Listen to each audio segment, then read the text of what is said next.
20 बार road का मूल्यांकन करना चाह रहे हो। अच्छा नहीं करेंगे तो नेतागिरी करो तुम। हम अपना कागज मांग नहीं करने आओ। हम अपने कागज मांग रहे हैं। हमारा कागज साहब के पास है।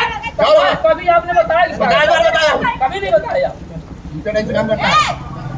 हम बताएंगे तुमको तुम अनुमान क्यों? अरे जो देश तो देश जाओ तुम। हम अपना कागज देश ले तो ले क्या हो? हम अपना कागज ले ले यही कर- जी बताएं आपका परिचय।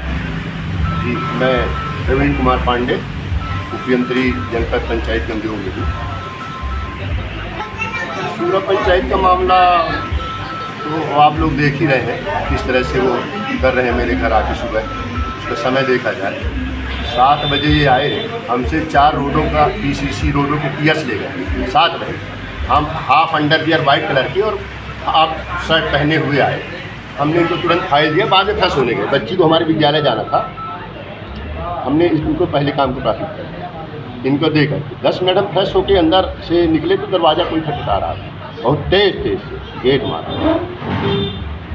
बाहर निकल के देखे तो ये अपनी पत्नी श्री कृष्णा तिवारी जी को और एक लड़का और था उनके साथ ही, उनको लेके आ गए और बोले सब काम तो ठीक है, हमारा पुराना वाला 2020-21 का भुगतान पहले करवाइए, तब हम आपको आगे के काम का फाइल दें भी दें मूल्यांकन के लिए। क्योंकि 2 पुलिया, 2 नाली, 1 पीसीसी रोड, 5 कामों का सत्यापन अभी PCI साहब द्वारा कर दिया गया है।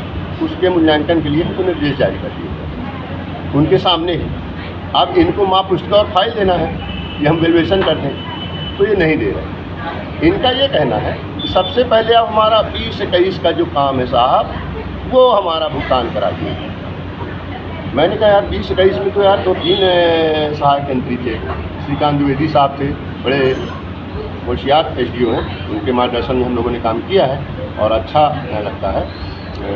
सहायक यंत्री में श्री मैडम श्रद्धा मैडम थी, फिर उनके बाद प्रभार आया संध्या मैडम जी का, फिर उनके बाद प्रभार आया हमारे भाई होशियार भाई हमारे श्री अरविंद द्विवेदी जी, और उसके बाद हमको आया।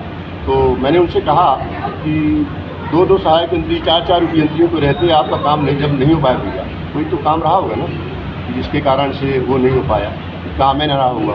वर्तमान में हम जिस काम की मांग कर रहे थे उसमें हमने ये देखा है कि केवल 6 mm की गिट्टी पड़ी हुई है, पूरे 6 mm की गिट्टी जो मैक्सिमम 1 से 1.5 लाख की होगी, लेकिन ये 20-21 का स्वीकृत है, इनका भुगतान हुआ नहीं।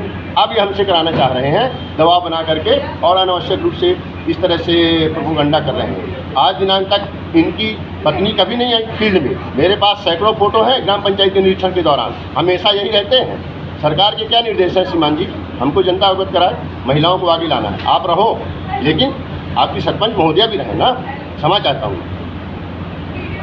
तो आज जो वीडियो हम लोग देख पा रहे हैं सोशल मीडिया जो वायरल हुआ है, उस वीडियो में जो नोक-झोंक हो रही है, उस नोक-झोंक में क्या वार्तालाप हो रही थी आपकी अध्यक्ष? वार्तालाप उनका यही था कि हमारा पूरा भुगतान कराइए। मैंने कहा अधिकारियों से जाके मिलिए आप और उनसे बात करिए, मैं नहीं कर सकता हूँ, हमारे सहायक यंत्री कर सकते हैं।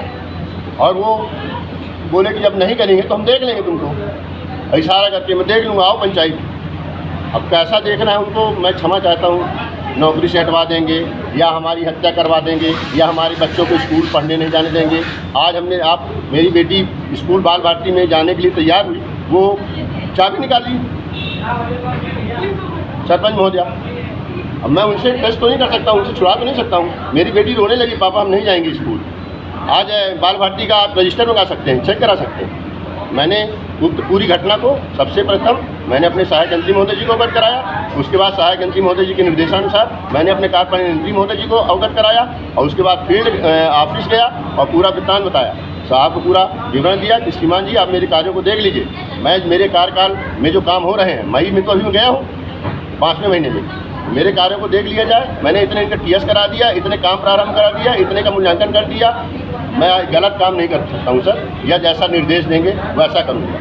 साहब ने बोला है अब किसी भी इसका निदान होगा, जो सही होगा वो किया जाएगा। इसमें एक बात और है, मैं समझने का प्रयास करूँगा जी, कि जैसे जो कार्य का लेकर वो आपके पास जा रहे हैं बार बार जी, तो उन कार्यों का भुगतान ना होने का कारण क्या हो सकता है?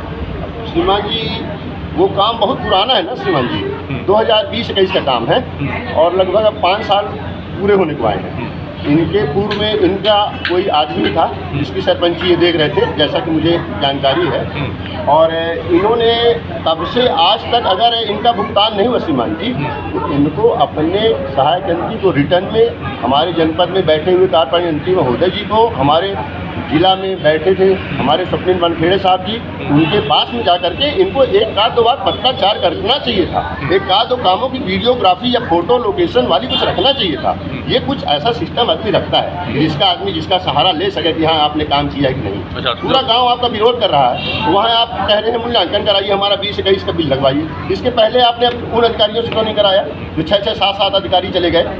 उनको भी तो शासन उतना बुद्धिजीवी होने के कारण ही उनको अपॉइंट किया है, उनको बराबर सैलरी देती है, उनकी भी नैतिक जिम्मेदारी बनती थी। क्षमा चाहता हूँ मैं।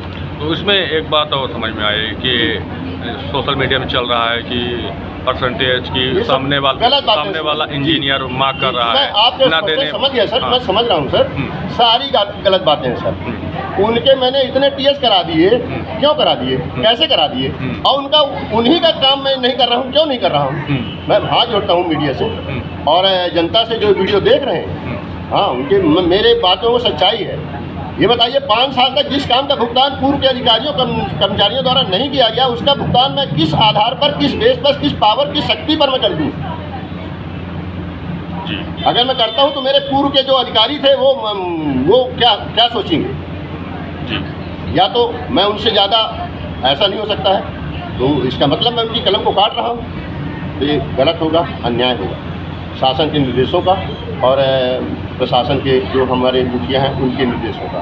काम है तो भुगतान होगा, नहीं होगा तो आप चाहे जितना प्रोपेगेंडा करवाइए, कोई मतलब नहीं होगा। हमारे साथ गांव की जनता है और मेरे पास पंचायतें और भी हैं श्रीमान जी, जहां पर मैं अपने मतलब जितनी मेरी शक्ति ईश्वर ने दिया है उससे अधिक काम करता हूं, उसके गवाह भी हैं श्रीमान जी। मैं दादर कोठार पताई ये सब मेरे अधिकार क्षेत्र में नहीं आते थे, लेकिन मैंने श्रम करके और अधिकारियों के निर्देशानुसार मैंने काम को पूरा करवाने का प्रयास किया है हमेशा। मैं संजू सिंह लौरी जैसे लोगों के साथ में काम कर रहा हूँ। ठीक है, धन्यवाद आपका।